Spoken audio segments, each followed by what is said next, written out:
കുറച്ച് മുൻപ് വരെ കണ്ണൂർ യൂണിവേഴ്സിറ്റി തെരഞ്ഞെടുപ്പുമായി ബന്ധപ്പെട്ട് വിദ്യാർത്ഥികളുടെ ഏറ്റുമുട്ടലൊക്കെ അവിടെ ഉണ്ടായിരുന്നു.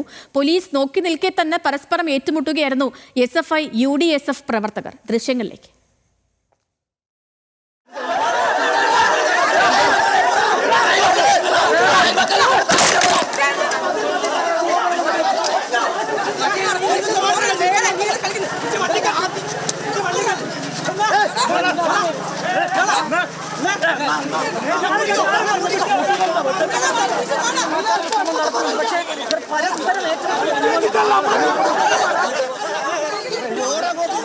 SFI പ്രവർത്തകരെ അനുനയിപ്പിച്ച CPIM ജില്ലാ സെക്രട്ടറി KK രാഗേഷ്. സംഘർഷത്തിനിടയിൽ ന്യൂസ് മലയാളത്തിന്റെയും കൈരളി ന്യൂസിന്റെയും ക്യാമറകൾക്ക് കേടുപാടുകൾ സംഭവിച്ചു.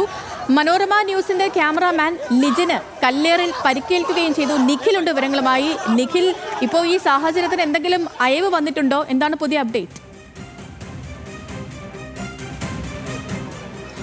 സേതു, ഏതായാലും ഇപ്പോൾ സമാധാനപരമായ ഒരു അന്തരീക്ഷത്തിലേക്ക് കണ്ണൂർ സർവകലാശാല പരിസരം പോകുന്നു. City police commissioner Nithin Raj IPS ഉൾപ്പെടെ പോലീസ് ഉദ്യോഗസ്ഥരെല്ലാം തന്നെ ഇപ്പോൾ സർവകലാശാല പരിസരത്തുണ്ട്. ഇപ്പോൾ പോലീസ് ഉദ്യോഗസ്ഥർക്ക് കമ്മീഷണർ നിർദ്ദേശങ്ങൾ നൽകിക്കൊണ്ടിരിക്കുകയാണ്. ഏതായാലും വലിയ രീതിയിലുള്ള ഒരു യുദ്ധസമാനമായ രീതിയിലുള്ള സാഹചര്യങ്ങൾ തന്നെയാണ് കണ്ണൂർ സർവകലാശാല ക്യാമ്പസിൽ ഇന്ന് രാവിലെ 10 മണി മുതൽ 12:30 വരെ ഉണ്ടായത്.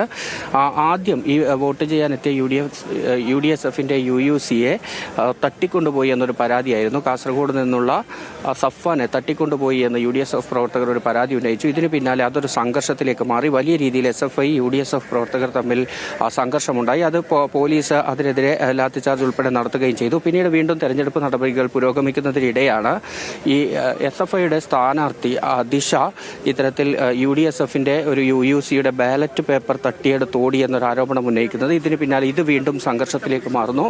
അവിടെയും പോലീസും പ്രവർത്തകരും തമ്മിൽ വലിയ രീതിയിൽ ഏറ്റുമുട്ടുന്ന ഒരു രീതിയിലേക്ക് പോയി. അത് കഴിഞ്ഞ് വീണ്ടും ഈ തെരഞ്ഞെടുപ്പ് നടപടികൾ പുരോഗമിക്കുന്നതിനിടയിലാണ് സർവകലാശാല സ്റ്റുഡൻസ് അമ്യൂണിറ്റി സെന്ററിന് മുന്നിൽ ഇത്തരത്തിൽ വലിയൊരു പ്രതിഷേധത്തിലേക്ക് കാര്യങ്ങൾ പോകുന്ന സാഹചര്യമുണ്ടായത്. കാസർഗോഡ് നിന്ന് UUCമാരുമായി ഒരു ബസ് UDSF പ്രവർത്തകർ വന്ന ഒരു ബസ് ഉണ്ടായിരുന്നു. ആ ബസ് തടഞ്ഞു വെച്ചു. ഇതിനകത്ത് ആയുധങ്ങളുണ്ടെന്നും ഒപ്പം തന്നെ കള്ളവോട്ട് ചെയ്യാൻ ഇതിൽ ആളുകൾ എത്തിയെന്നതുമായിരുന്നു SFIയുടെ ആരോപണം. ഇത് വലിയ രീതിയിലുള്ള സംഘർഷം, നേരത്തെ ഉണ്ടായിരുന്ന സംഘർഷങ്ങളെക്കാൾ അതിരൂക്ഷമായ കൈവിട്ടു പോകുന്ന സാഹചര്യത്തിലേക്കുള്ള സംഘർഷമായി അത് മാറി. ആ ബസ് ഇപ്പോഴും യൂണിവേഴ്സിറ്റി പരിസരത്ത് തുടരുകയാണ്. അത് പോകാൻ SFI പ്രവർത്തകർ സമ്മതിച്ചില്ല. ഏതായാലും CPIMന്റെയും ഒപ്പം തന്നെ മുസ്ലിം ലീഗിന്റെയും ജില്ലാ നേതാക്കളെല്ലാം തന്നെ ഇപ്പോൾ ഇവിടെ എത്തിയാണ് സമാധാന അന്തരീക്ഷം താൽക്കാലികമായെങ്കിലും ഉണ്ടാക്കിയിരിക്കുന്നത്. ഇപ്പോൾ ഏതായാലും വോട്ടെടുപ്പ് അവസാനിച്ചിട്ടുണ്ട്. വലിയ സംഘർഷ സാഹചര്യമായിരുന്നു. അതിനൊക്കെ അയവ് വന്നിരിക്കുന്നു. നിഖിൽ അളവൂരാണ് വിവരങ്ങൾ നൽകിയത് ക്യാമ്പസിൽ നിന്ന്.